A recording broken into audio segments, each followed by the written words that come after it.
Clara hurried into the apartment excitedly, clutching happy news to share with her spouse. "Marcus, the couple finalized their wedding date. We can arrange everything for June and even join the celebration before our holiday," she announced. Marcus glanced up from his book to listen, though he didn't share Clara's excitement. Privately, he'd wished to skip the event entirely. He bore no grudge against the groom, Liam, a kind man with a quick wit, but the bride, Zoe, Clara's closest friend, stirred unease.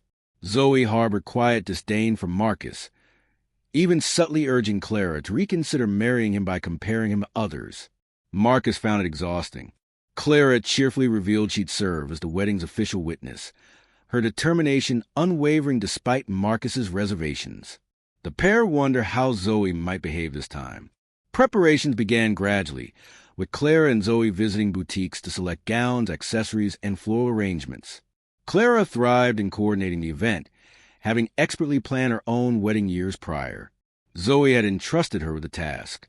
Zoe and Liam invited Clara and Marcus to their countryside cottage for a casual cookout with friends also attending the June wedding.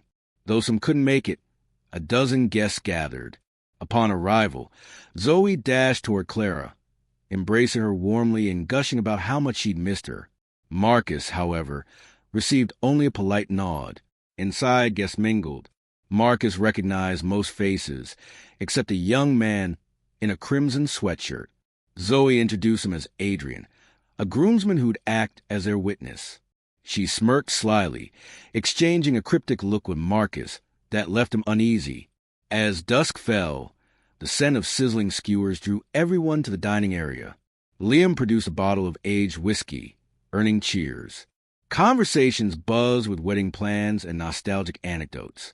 Zoe, now visibly tipsy, slurred, "Ever heard of the old tradition to guarantee a thriving marriage?" Her eyes darted playfully between Clara and Adrian. The group chuckled as Adrian, initially startled, grinned. Clara flushed, while Marcus coolly remarked, "Witnesses aren't legally required anymore."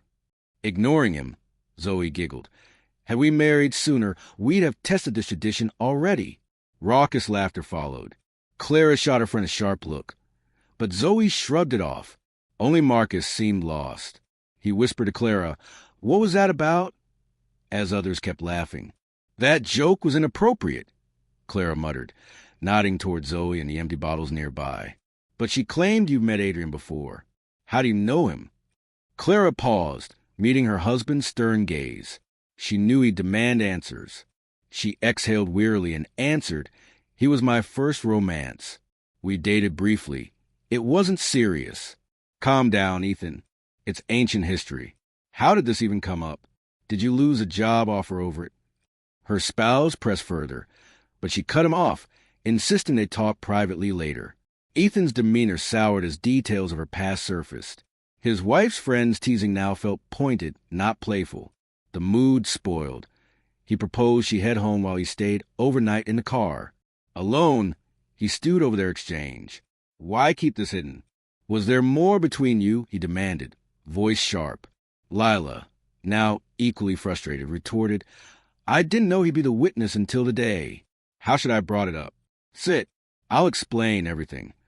As Ethan's anger ebbed, she continued, "That fling ended years ago. We haven't spoken since college. I love you." Slowly, their argument faded. "Why even joke about an old flame?" "It's thoughtless," he muttered. The air between them lightened. Ethan began avoiding Maya, and Lila limited wedding updates. He buried himself in work, securing new clients. Their summer trip stalled as funds tightened. With July and Maya's wedding looming, Ethan fantasized about beaches, not bouquets. They depart days after the event. A week before the wedding, Lila attended a bachelorette soiree. Ethan skipped the bachelor party, disliking raucous gatherings. He preferred clear mornings to hangovers and spent the evening finalizing vacation plans, reviewing bookings, drafting beach itineraries. Meanwhile, Lila scrambled as vendors missed deadlines, fraying her nerves. She promised to return by midnight, but lost track of time. Ethan called repeatedly. Finally, she answered breathlessly, "Almost there. Don't hang up." She arrived home exhausted. kicking off heels before embracing him. "I worried you'd stay out all night," he murmured. "Maya delayed me. Julian needed input on a gift.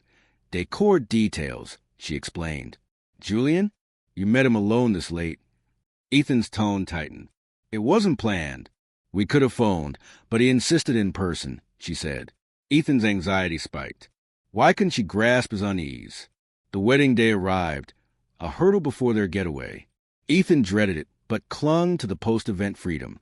Morning brought newlywed photos, a registry ceremony, and a reception at a countryside venue. The ceremony unfolded flawlessly. Guests applauded the couple, and parents wept happily. At the restaurant, exhaustion and hunger set in. After a generous meal, attendees raised glasses to the newlyweds as waiters hurried to refill drinks. The lively crowd danced to booming music. Nathan seized a chance to chat with the bride's uncle, a respected entrepreneur in their town, forging a useful connection. Absorbed in their discussion, he didn't notice Sophie slip away.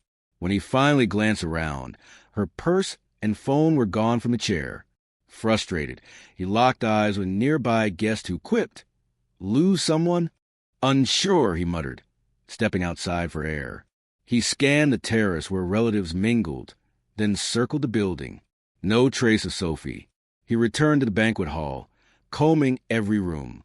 Desperate, he ventured onto the balcony and froze. Beyond the trees, a familiar gown fluttered. Beside it stood Ryan, clutching the very dress. Nathan bolted downstairs, shedding his jacket and rolling up sleeves, a silent vow to confront whatever awaited. Tonight, he fulfilled the second tradition for a thriving union. What's a wedding without drama? He charged at Ryan. Guests swiftly pulled him apart. Women gasped, but Clara, the bride, watched with grim satisfaction. Her goal was achieved, severing their bond, a mission she pursued relentlessly. One might ask why Clara hadn't cut ties sooner. Perhaps Sophie's loyalty to her friend outweighed her marriage. Nathan, heart-heavy but resolute, refused to derail his plans. He'd find peace by the ocean. First, he changed his apartment locks.